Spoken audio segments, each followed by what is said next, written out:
Hey, what's up guys? This video is going to be all about analog. Analog is an instrument in Ableton Live. It is a synthesizer. It synthesizes sounds. It's actually a analog modeled subtractive synthesizer, but it's a synthesizer nonetheless, and it's a good way to get an introduction to how synthesis works because it is the kind of the old school subtractive model.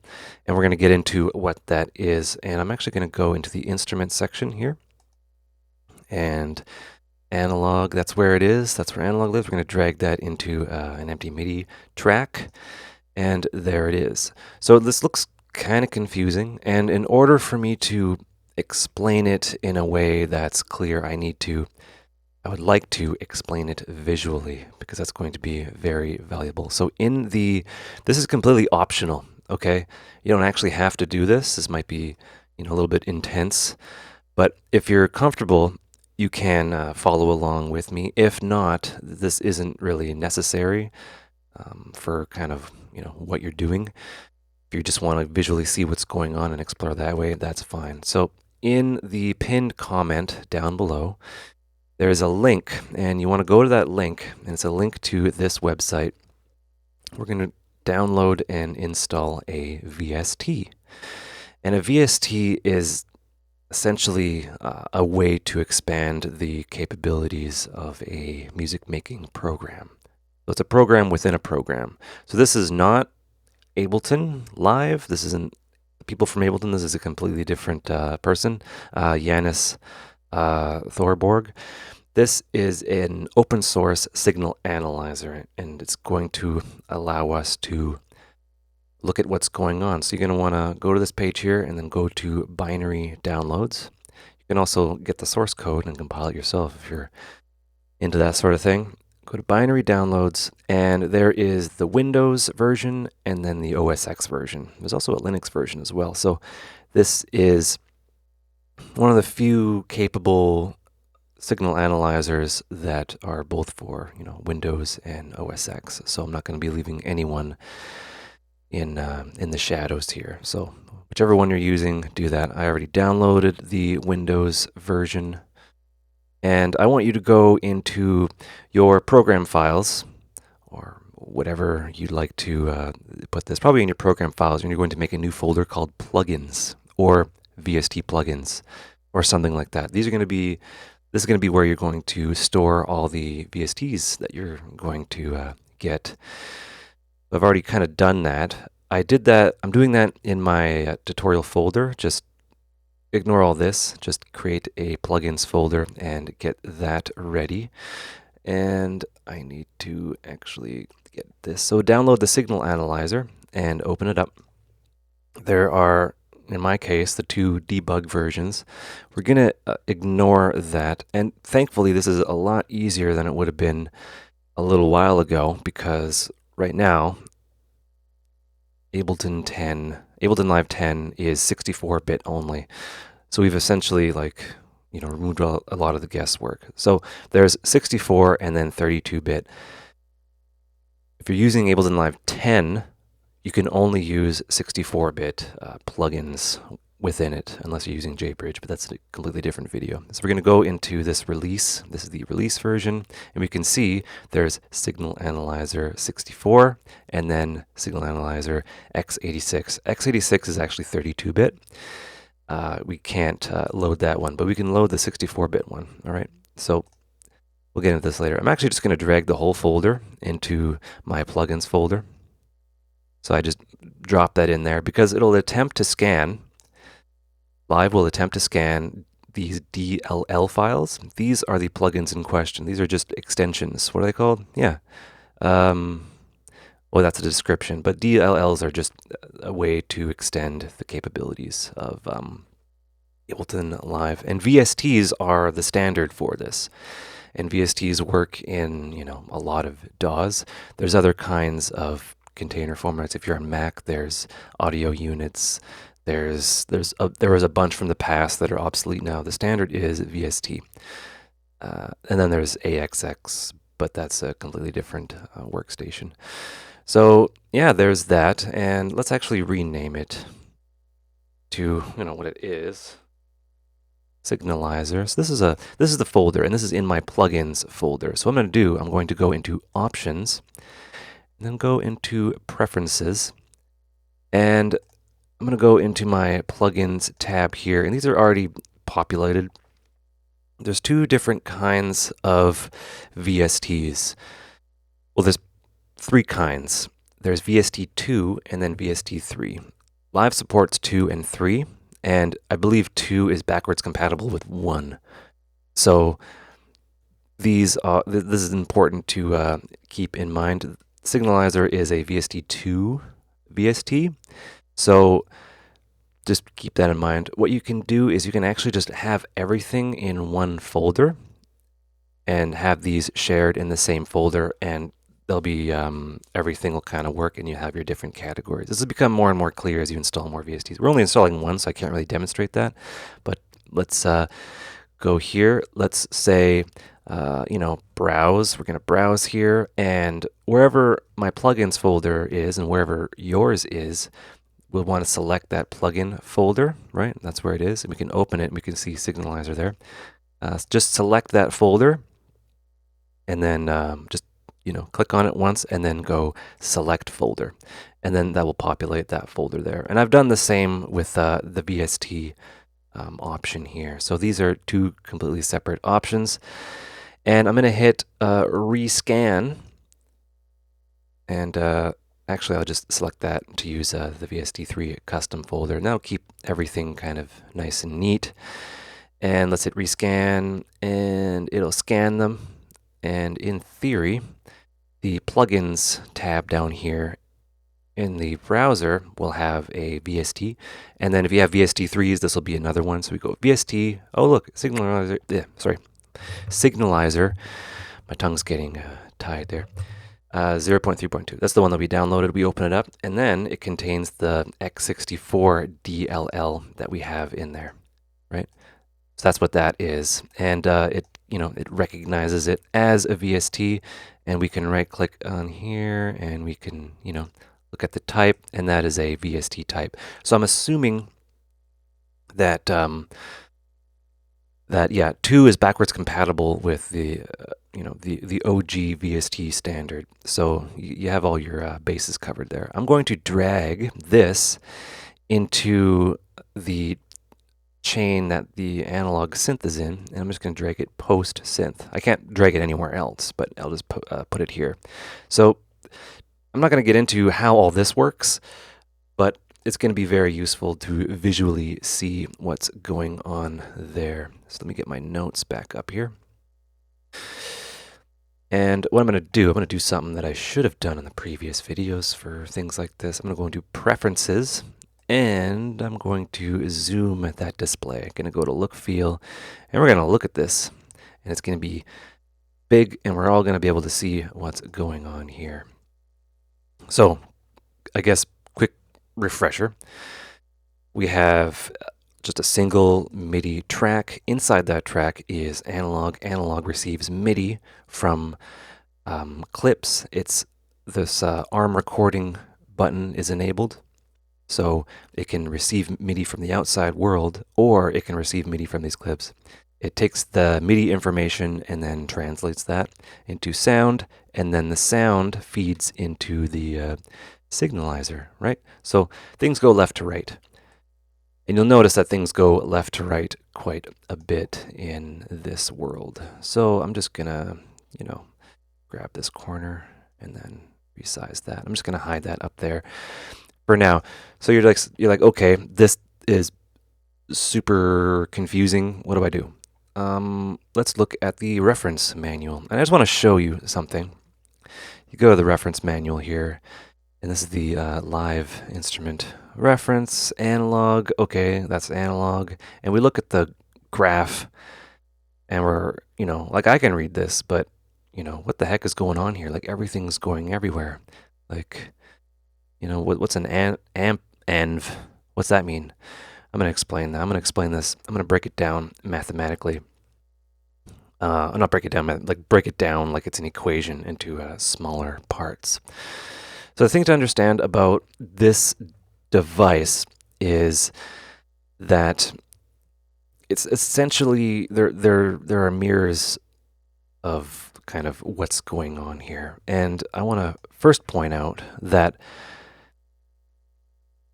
it's easy. Yeah, again, it's easy to get lost in here when you don't really know what's going on. Like this window here. This window here, you know, you're looking at it and you're like, what the heck is all that? This window actually changes contextually depending on what kind of section or module, I'm going to call them modules, you have selected. And each one of these grade modules has its own kind of context under the hood. So right now it's in volume, the volume output module, I guess we'll call it that. I can click on this one and that context will change. I'll click on this one, context will change. Click on this one, it'll all change. And it'll do that for everyone except the noise. So when I'm moving around and I'm clicking on things and this is changing, that's what's occurring. This will change depending on what you have highlighted, and it'll let you know what you have highlighted because it will it'll not be grayed out anymore. So yeah, we're gonna break down all of these as we go. So I'm gonna get out my trusty device here. Subtractive synthesizers basically have 3 sections. Okay, so 1, 2, 3. Hold on. I'm gonna pick a different color here.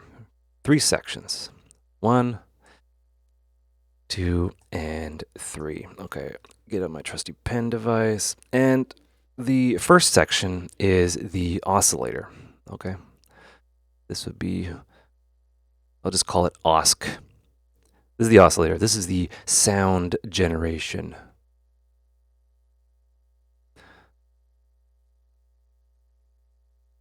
This creates sound. It creates waveforms, positive and negative pressure. I'm going to show you what those look like in a bit. From there, in a subtractive synthesizer, so I'll just...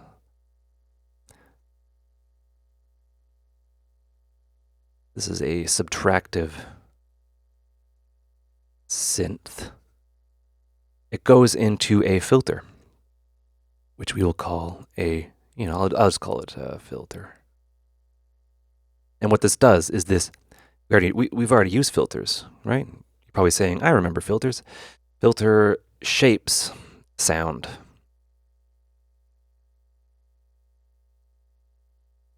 Right? Whoop. That filter shapes the sound. So we go, the oscillator is the generation tool.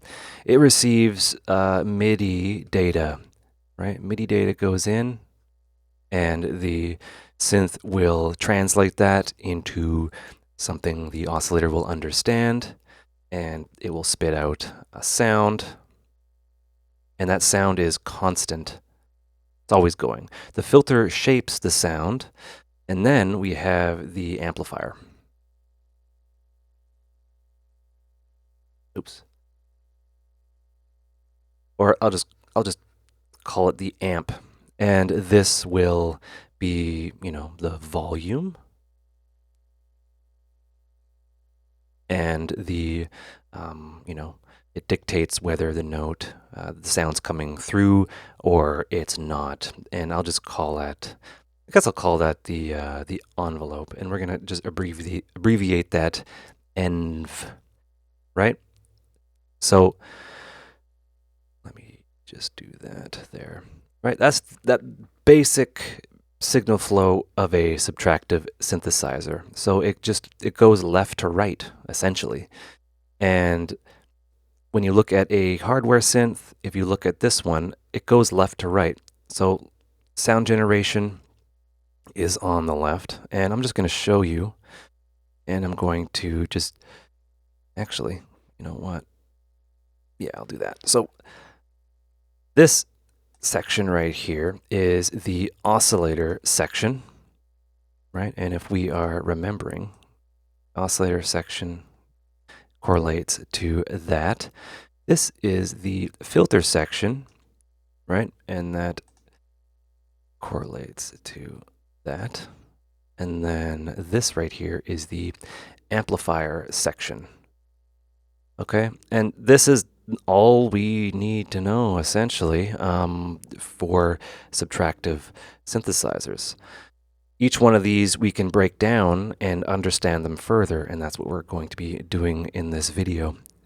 I want to also point out that this down here is also an oscillator, and this down here is also a filter, and then this down here is also an amplifier module, right? So these are essentially, these are equivalent.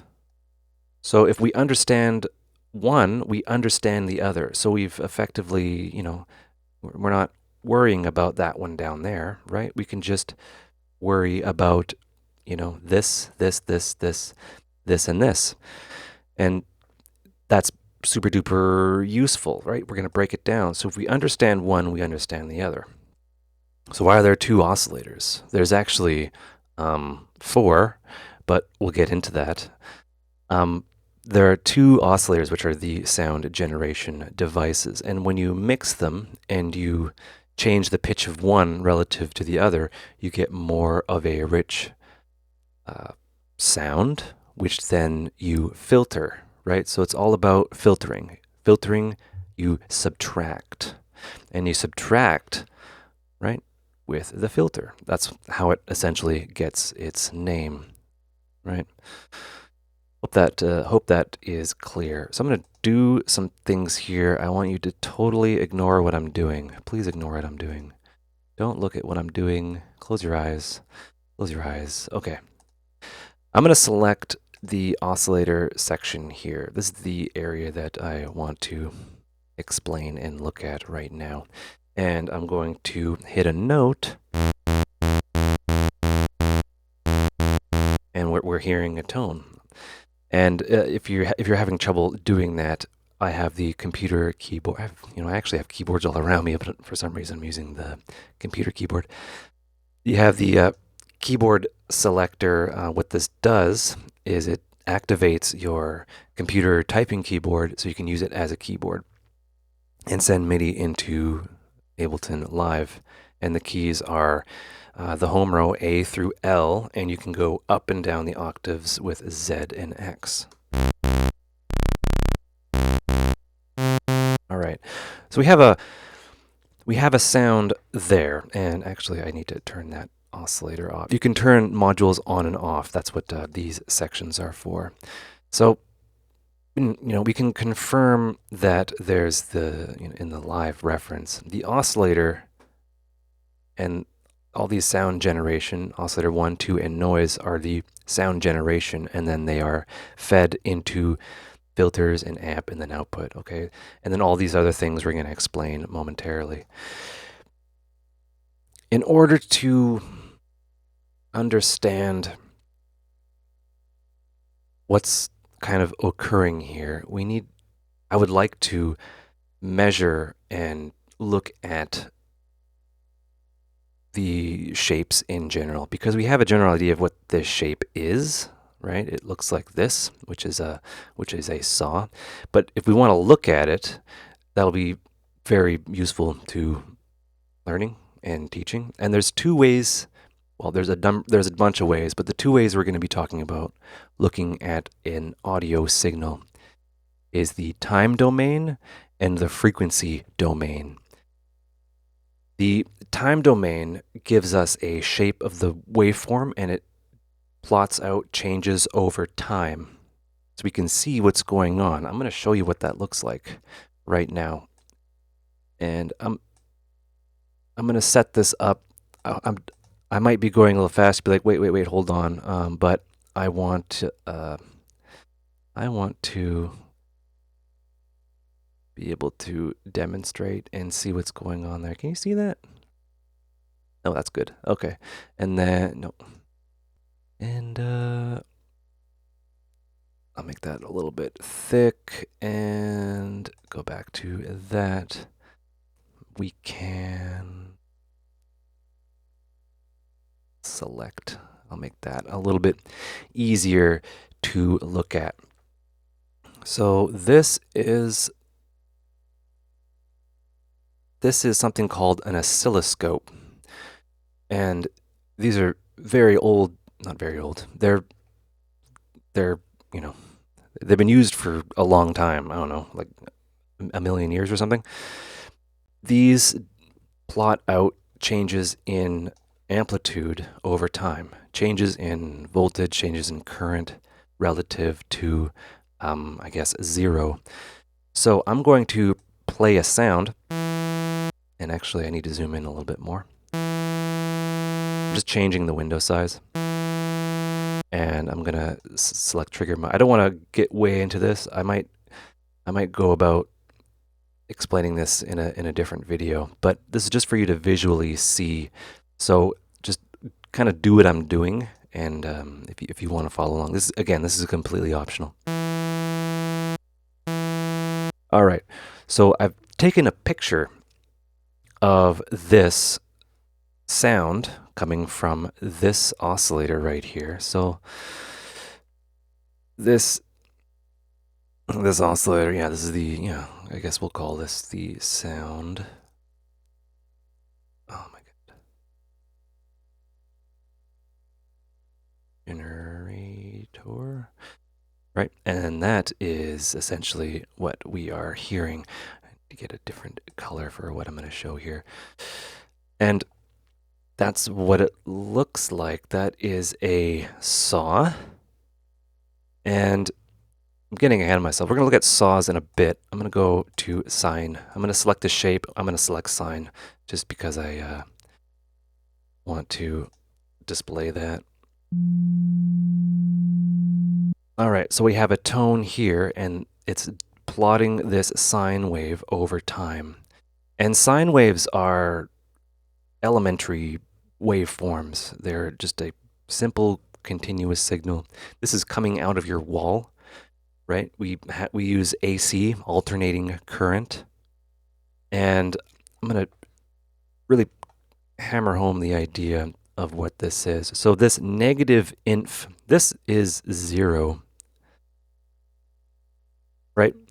This is what we will call, well, what it is called. This is called the I'm going to make that tiny bit bigger. This is the 0 crossing. That right there is the 0 crossing. And this scale, up and down, represents amplitude. And, it's in dB, but for the sake of ease and being able to understand sound pressures and stuff like that, I want to call this +1, right? And this down here will be -1. So -1, and -1 is the max value that something can be in the negative realm. +1 is the maximum value that it can be in the positive realm. And 0 crossing, that's 0. So things fluctuate between, between these 2 points, and 0 is the center of that, right? So I hope that is kind of starting to make sense there. We're going to be looking at a lot of these shapes in this domain. Gives us a really good idea of what's going on. So in a synthesizer, we have these sound generators that operate in pitch. And I want to kind of explain what that is. So look at this guy right here. We'll take this section right here. I want to look at this section. Oh no. I'm gonna talk about what a duty cycle is. This right here is the duty cycle of the sound generation device or module or sound generator in analog. And this is the basis of how synthesizers work. I'm just going to call that the duty cycle, right? And this just repeats on and on and on, right? It starts at 0, roughly. I didn't get the thing correct. Goes up to a maximum positive, rounds off, goes down, goes to a negative value, and then goes back to the 0 crossing, and then repeats. That's what it does. That's what we're hearing, and I'll confirm that. Oh, it moved. Why'd you move? There we go. Right? So how would you change pitch? Well, you would actually make that duty cycle faster. And I'm going to demonstrate what that's doing. So we get the idea of the 0 crossing, +1, -1, just to kind of abstract the whole thing. So I'm going to move up and down the keyboard here. I'll unfreeze.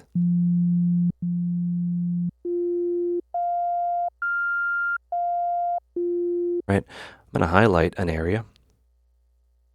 Oops. All right, I'll highlight a duty cycle. And right now, that's the current duty cycle. And I'm going to go up in pitch, right? We're going to see this change. Well, it's playing 2, right? So when you double the frequency, you go up an octave, right? And if we just kind of go up 1 note, you know, the duty cycle will change in frequency, how fast it is depending on what note you press. So I hope that makes sense. Hopefully I'm explaining it correctly. And that is essentially what this oscilloscope is giving us.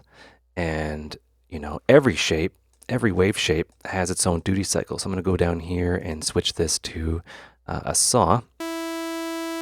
And, this saw it has a duty cycle like so, going up, and actually,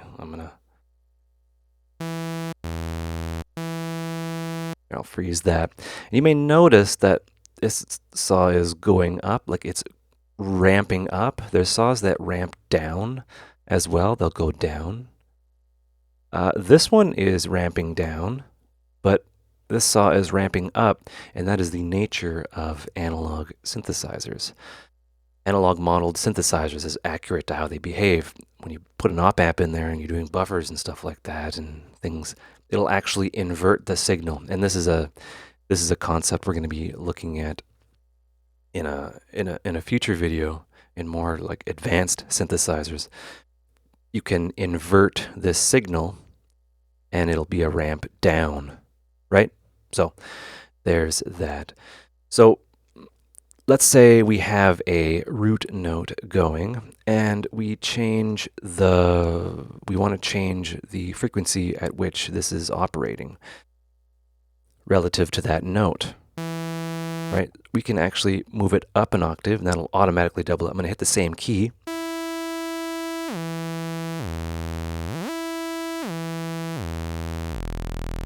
Right? So it's a division. We're dividing it.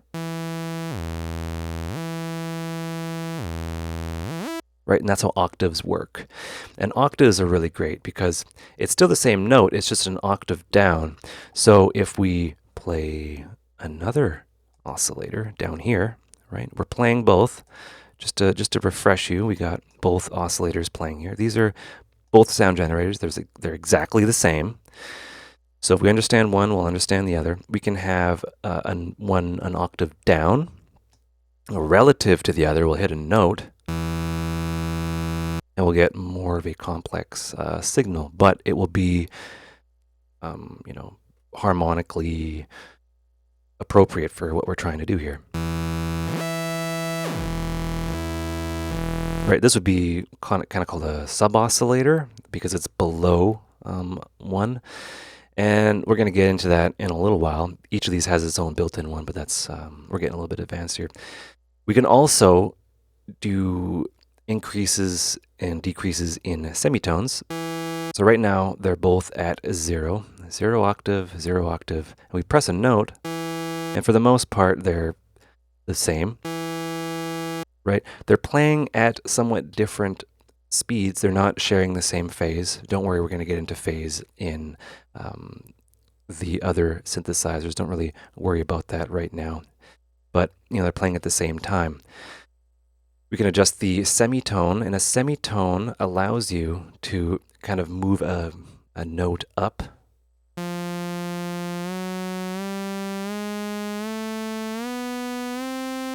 Right, so it's in a scale context and down. So a really cool common thing in these analog modeled synthesizers, we can only play one note at a time. We'll get into what a voice is a little bit later. This makes it sound like you're able to play more than one note at the same time. So we'll turn this oscillator to on, which is everything's set to 0. Right?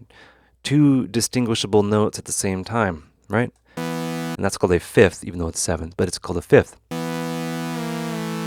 And this is a third, I suppose. Right? Gives you a really neat effect. Also, the detune allows you to have some fine-tune control. If you want to detune one oscillator slightly from the other, so now they're beating.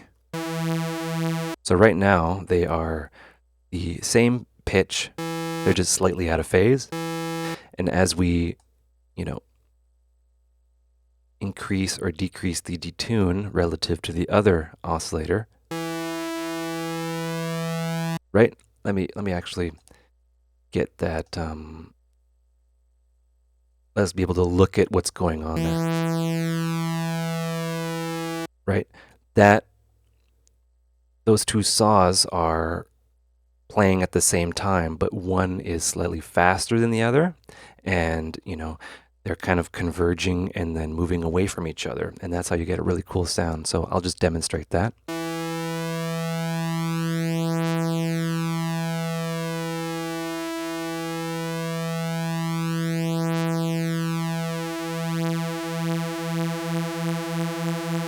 Right, and you're adding complexity that way.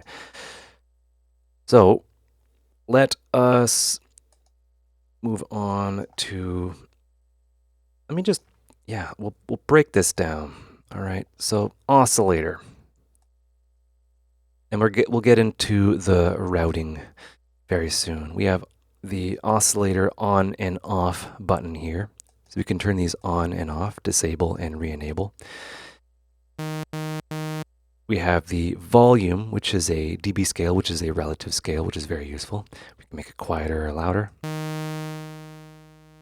Right. This oscilloscope automatically scales things, so don't really worry about that.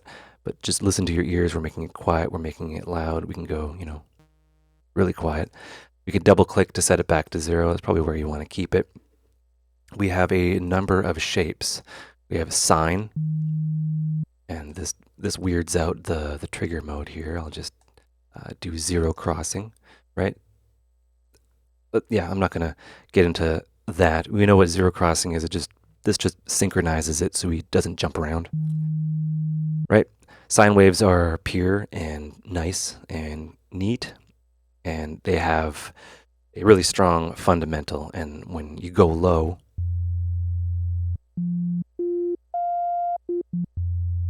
you get that sub going on. Saw, right? And square. Or this would be called rectangle, but let's call it square. This is a different vibe. This is an on-off, right? Essentially, and it's called and this is called a rectangle. It's also called a pulse or a square. Square wave, pulse, or rectangle.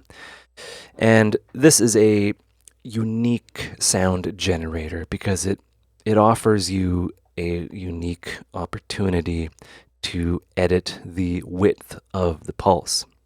Okay? So I want you to focus on this right here. We have the pulse width section, right? Contextual to what we have selected here. If we go back to sine wave, that gets grayed out and, we can't edit that. It's only applicable to the rectangle wave.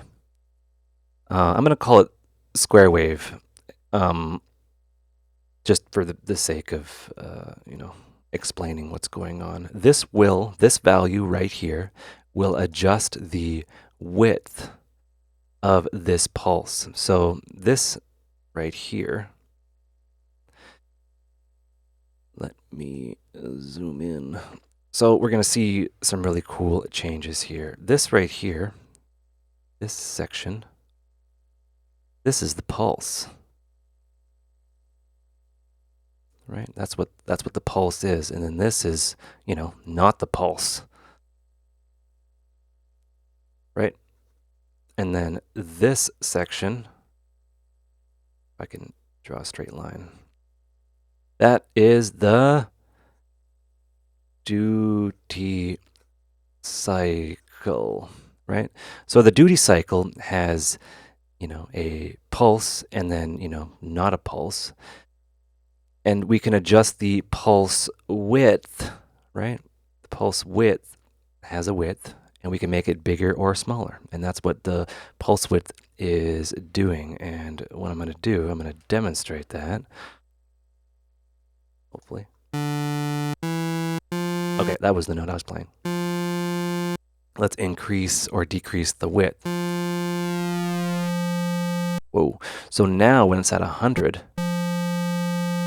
the pulse width is 50% of the duty cycle, even though it says 100. But it's 50%, so these are equal. And as we bring the width down, we get a pulse that's like, you know, really short. Very short pulse width. So we can adjust the width of this. And this is, you know, elementary in terms of what analog synthesizers do. This is, you know, very well understood and established in that sort of thing. Yeah, this is the pulse right here. And you may notice that the, you know, the zero crossing right here, it's not even, right? It's asymmetrical. And that is also inherent to analog modeled synthesizers in the realm of digital audio workstations. So we have a number of ways to generate sound. Right? And our goal is to create rich kind of harmonic tones and shape them with filters, because that's basically what it would do. You would have an electrical thing that would make sparks. Essentially, it would create a tone that would cycle, and then they would speed up and slow down that tone based off of what note you wanted to play. That tone would be played or sent into a filter. And we're going to get into filters now as well. So we already know, I'm going to select this section here. We've already been working with filters, you know, basic low pass, high pass, and band pass. And super easy to kind of grasp that. We have the cutoff frequency that will allow us to, you know, attenuate the higher frequencies and, you know, get rid of those and shape the sound that way. And I'll just do a sweep with this filter here. Right? And that shapes the sound. That shapes those higher frequencies out. But this doesn't give us a whole lot of information in terms of the frequencies that we want to look at. And that's why I want to kind of hammer home the idea that there are two kinds of... There's more than two, but the two we're going to be looking at is they are two different ways we can look at audio. One is the time domain and the frequency domain. The time domain is what we've been looking at, right? This scale down here is in time, right? See that, and then this is in amplitude or magnitude or whatever you want to call it. There's a way to look at things in a different dimension, and that is the spectrum. And this allows us to look at things in the frequency domain. And the reason why we need to look at it in this domain is because one will give you information when the other does not. So the oscilloscope will give us information that the spectrum doesn't, and the spectrum will give us information that the oscilloscope doesn't. So I'm going to get this spectrum popping, right? Whoa, what's that? That looks interesting. Let's, I want to get that grid going on there. Okay, that works for me. Let's look at harmonics. So just a quick refresher. We have this kind of scale right there, and then this scale right here. We are not looking at time. So this this vertical slice right here is amplitude.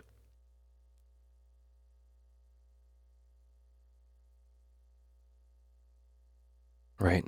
Amplitude, right? Zero, right? Zero is, this is in a dB scale. Zero is, I guess, the maximum. Zero is also over here. Zero is right here. And, well, zero is not there. Zero is right here. Look, all these zeros everywhere. Zero is, it's a relativistic scale, all right? So that's zero, and then everything is measured relative to, the zero, which is unity. So we have negative 15, 30, 45, 60, 75. This is in a dB scale, but we're not going to really get into that right now. Too much to worry about. This right here is, this right here is frequency, right? And that frequency is a value between 20 hertz to 20,000. No. Yeah, sorry. My brain farted. 20,000 hertz, right? And this is, the range of human hearing.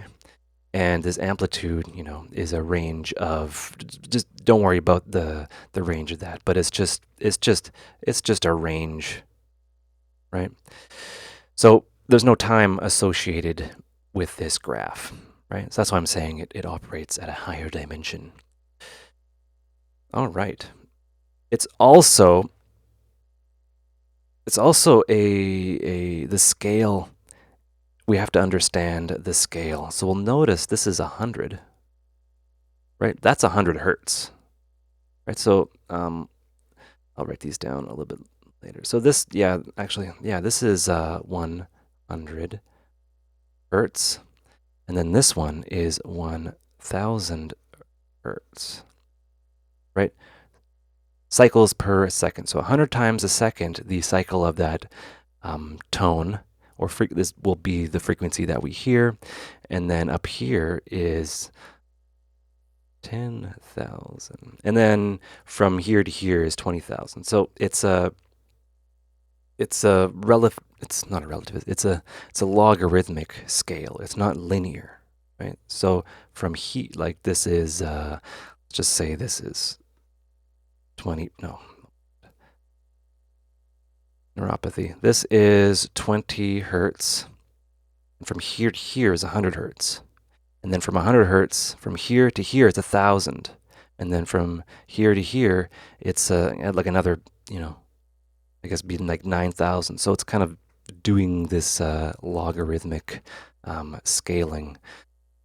So keep that in mind.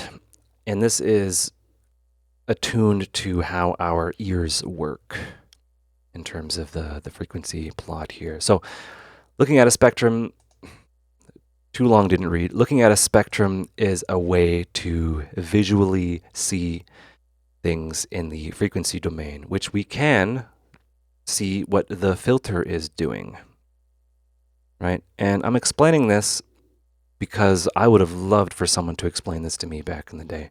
I'm going to hit a note,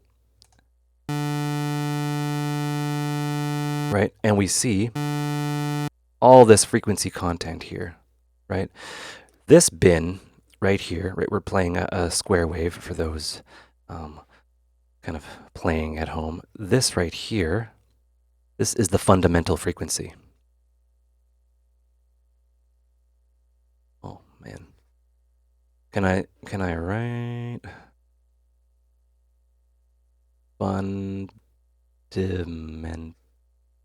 This is the fundamental. This is the important frequency, right? Everything over this are harmonics.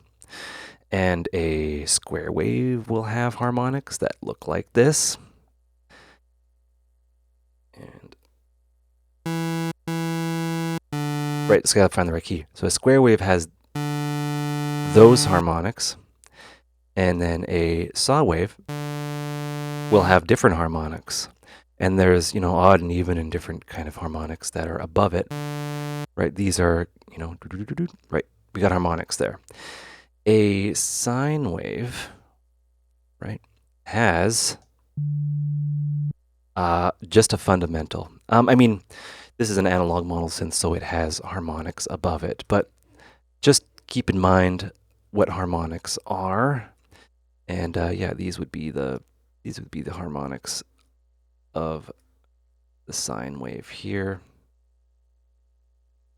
Right, just as an extreme example, we can see that. And as we go and select maybe a saw, those harmonics are the same, but they're louder and different. And we're gonna not get into FFT right now, but I'll show you the square wave.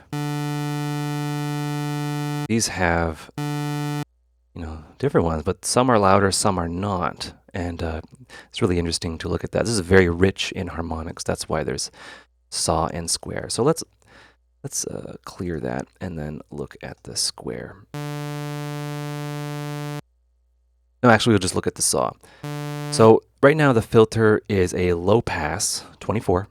So in filters, just for the sake of argument, the higher the number, the steeper the roll off. And I'll demonstrate that right now. We have the filter. It's just a refresher. The filter is completely open, right? As we bring it down,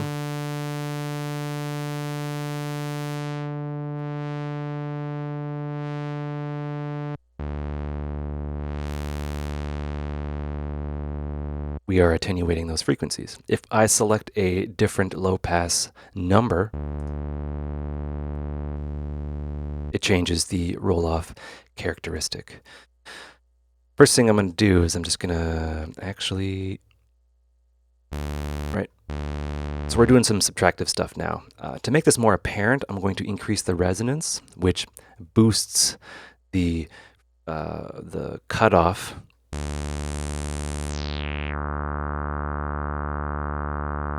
All right, so we have a saw wave being fed into a spectrum. Oh no, we're getting a saw wave being fed into a filter.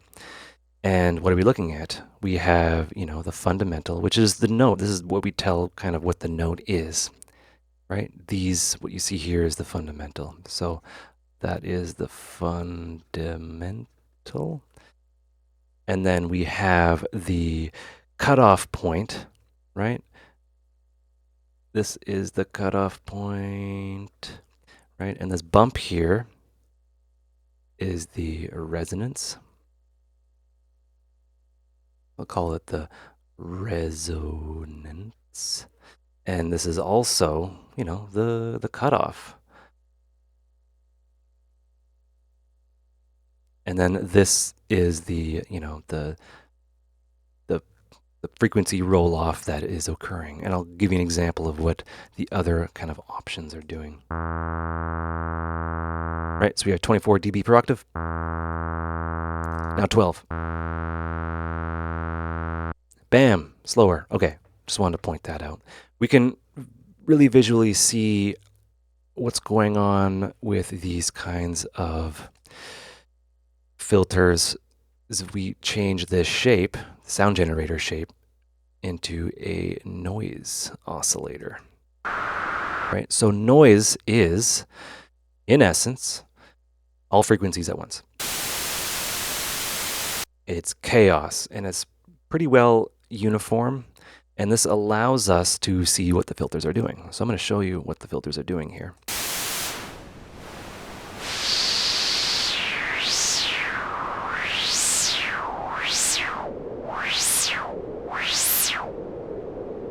Right, And it's doing something weird because that's on.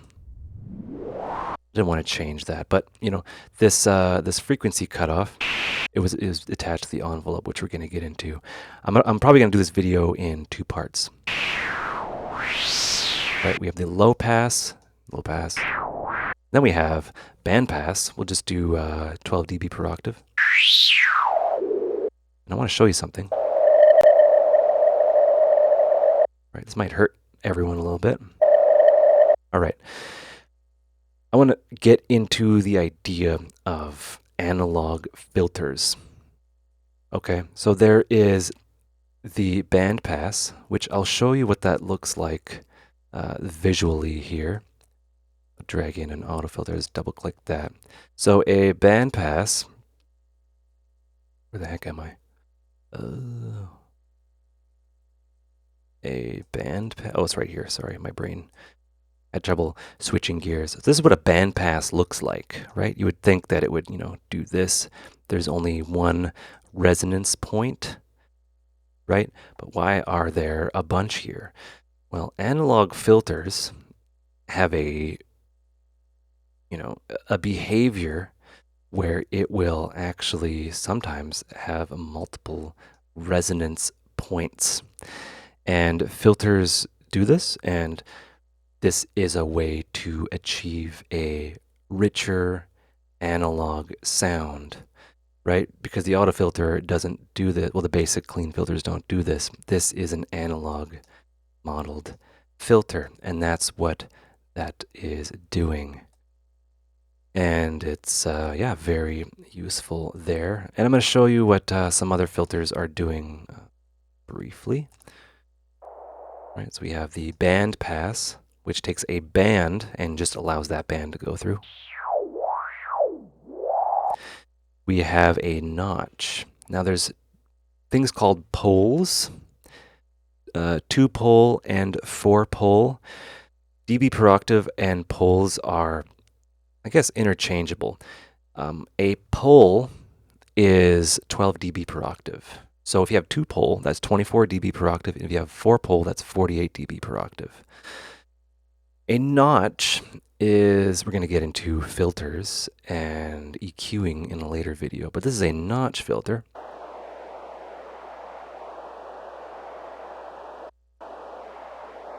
What the heck?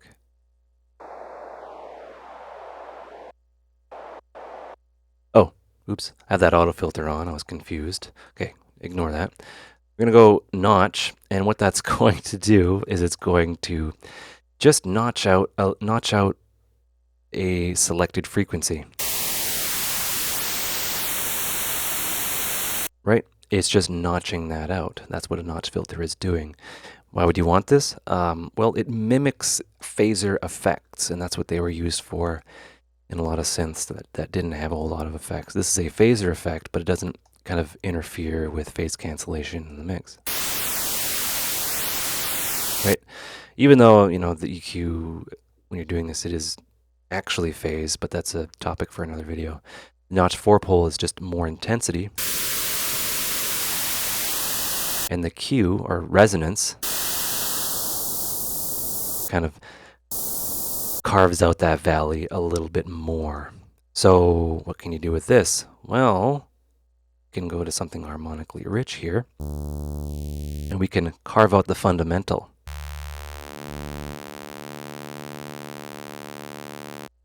You can make something sound hollow. Not really. There, I carved out the fundamental with a notch filter.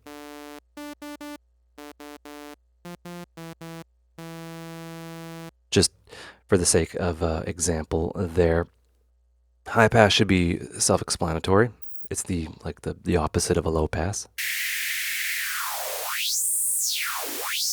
Good for sweeps and things like that. And there's different strengths of that. So formant. What's a formant? It is essentially multiple resonant peaks, and it's essentially it's what we use to communicate. So our vocal cords will vibrate, and the cavity known as our head and our mouths and our tongue and our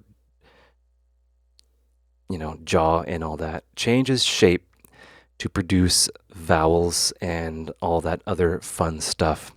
And this is what a format filter does. Our mouths are just a very, very complicated filter.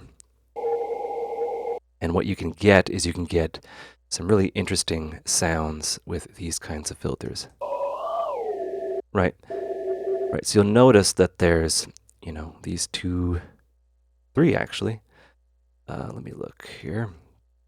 Actually, so it's kind of, it's like a band pass, but there's some stuff going on. So there's a point here, resonance point here, and then there's this kind of notch right here. So we have these three peaks and a notch here, right? Complicated filter. Let's explore it further. The frequency will offset all of them at the same time. Let's put those back to where they were. The resonance doesn't actually boost the resonance. It actually moves and offsets all of those peaks relative to each other. So A, E, I, O, U, right? We are, we are applying format filters with our mouths to our vocal cords to produce syllables.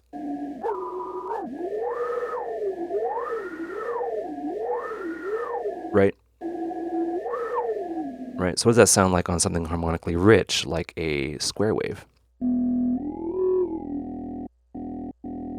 Just boost that a little bit. Actually. Right? This is another behavior. I'm jumping ahead of myself. I'm actually overdriving the filter right now, giving it more than it can handle, which is causing some saturation. Just to kind of illustrate the point, we're going to get into filter drive and stuff like that soon.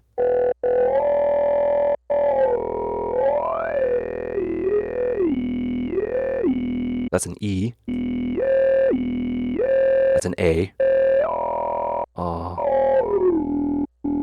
Right? And this is how you get talking basses, and there's different intensities of that roll-off.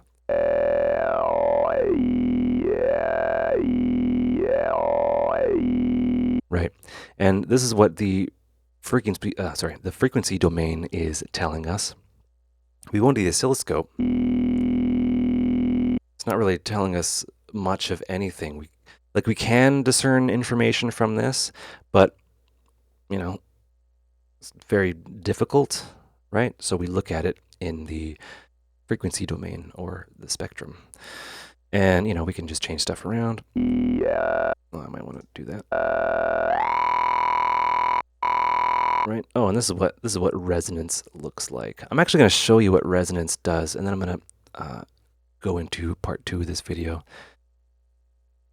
If we go into, say, a square wave with a, we'll do a 24 dB per octave low pass. That's what a square wave looks like. Very, very neat. It automatically scales, don't be worried. That's what a square wave looks like, and, it's very well understood, and all those fun things. If I wanted to change that, I can with the filter, right? So I've effectively shaved those higher frequencies. I'm going to zoom in so you can see what's going on. So in the square wave, there are some jaggedy bits here, and these are higher frequencies. These are what are causing the higher order frequencies in that spectrum. I'm going to show you what this is going to do. Rounds them out, which is pretty neat to look at. Oh, I won't do that. So if I kind of have it hovering right there, right, we've effectively rounded out those jaggedy bits. We can actually increase resonance to bring them back because we're boosting at that cutoff point. And we are essentially, accentuating that bit there. And this is what it kind of looks like. It doesn't actually look like that. It looks more like these are the samples, the dotted samples, and right now it's being interpolated in a linear way, and that's not accurate to what's actually going on with the how Nyquist stuff works. I'll just hit that, and then this is actually what it's looking like. It's actually adding in these harmonics, and we can see that here, and we can look at it here. Right, so we're getting two pieces of information, and we are able to see what's going on here and see something that's going on here. So hopefully this is kind of getting the idea through of what subtractive synthesizers are. So sound generation and filtering, and we're going to get into the rest of the stuff in the next video. Probably going to have this in 2 parts, but the sound generation and the filter. And the filter is subtracting, but with the resonance, we can actually add stuff back, and especially with the format stuff, we can create new sounds that way. So I hope you enjoyed that video. I hope I kind of explained some things. I'm going to be going into part 2 right after this, so I hope you stick around. Hope you learn stuff, and see you in the next one.